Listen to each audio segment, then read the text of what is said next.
दोस्तों, भारत की अर्थव्यवस्था एक बार फिर सुर्खियों में है और इस बार वजह है लगातार बढ़ती रफ्तार और वैश्विक चुनौतियों के बीच दिखाई गई मजबूती। जहां कई बड़ी अर्थव्यवस्थाएं मंदी और अनिश्चितता से जूझ रही है, वहीं भारत ने न केवल हालात संभाले हैं बल्कि उम्मीद से बेहतर प्रदर्शन किया है। दोस्तों, भारत एक ऐसा देश जो चुनौतियों से घबराता नहीं बल्कि हर चुनौती को अपनी नई उड़ान का जरिया बनाता है। आज जब दुनिया आर्थिक अनिश्चितता, व्यापारिक तनाव और बढ़ती मुद्रास्फीति से जूझ रही है, तब भारत ने साबित किया कि अगर संकल्प मजबूत हो तो कोई भी तूफान रफ्तार नहीं रोक सकता।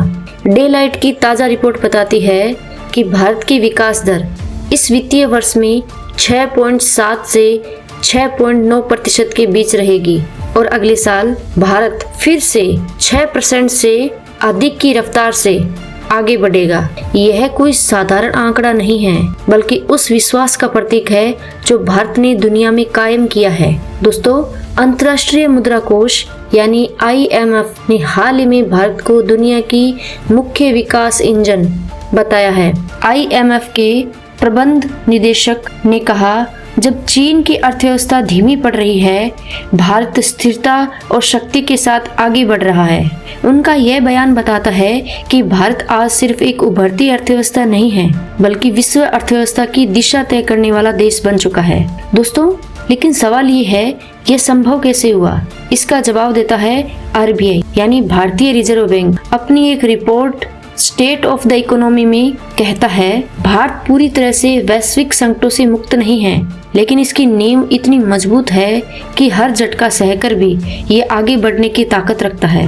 दोस्तों, आज के शहरों में खर्च बढ़ रहा है, बाजारों में रौनक लौट आई है और गांवों में उपभोक्ता मांग पहले से ज्यादा मजबूत है। कृषि क्षेत्र ने तो कमाल कर दिया। अच्छी बारिश और बम्पर बुआई ने किसानों को नई उम्मीद दी है। यही वजह है कि ग्रामीण अर्थव्यवस्था अब भारत के विकास की सबसे बड़ी ताकत बन रही है। दोस्तों, मैन्युफैक्चरिंग सेक्टर में थोड़ी धीमी रफ्तार जरूर दिखी है, लेकिन उद्योग जगत का आत्मविश्वास ऊंचा है।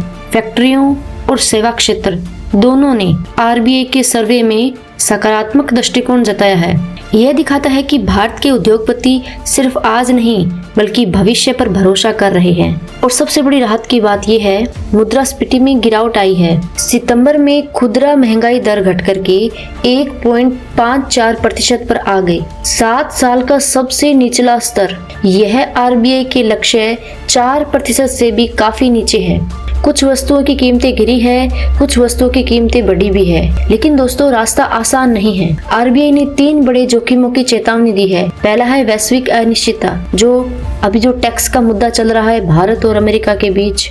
दूसरा है FDI में गिरावट है, जहां अगस्त में विदेशी निवेश नकारात्मक हो गया। और तीसरा है विकसित देशों का बढ़ता कर्ज। फिर भी भारत ने बार बार ये साबित किया है कि हम किसी भी परिस्थिति को संभावना में बदलने की क्षमता रखते हैं, चाहे वो कोविड का दौर हो, वैश्विक मंदी हो या राजनीतिक अस्थिरता। भारत ने बार बार कहा है, हम गिरेंगे नहीं, संभलेंगे और फिर से उठेंगे। आज भारत आत्मनिर्भर भारत की ओर बढ़ रहा है।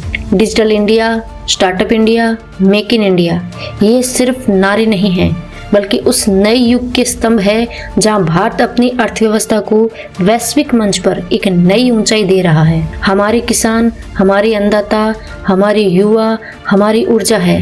हमारे वैज्ञानिक और उद्यमी हमारे भविष्य के निर्माता है।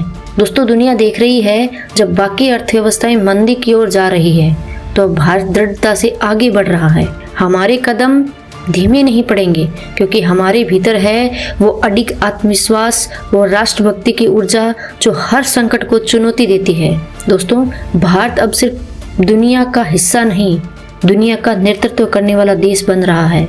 यह वही भारत है जो कहता है, हम रुकेंगे नहीं, हम थकेंगे नहीं और इस सदी को भारत की सदी बनाकर ही दम लेंगे। यह है नया भारत, मजबूत, आत्मनिर्भर और अजय। यह है भारत की अर्थव्यवस्था जो सिर्फ बढ़ ही नहीं रही बल्कि प्रेरणा बन रही है। दोस्तों, आपको ये वीडियो कैसा लगा आप हमें कमेंट के माध्यम से जरूर बताएं। मिलते हैं एक नए वीडियो, नए विचार, नए उमंग के साथ। तब तक के लिए जय हिंद, जय भारत, जय श्री राम।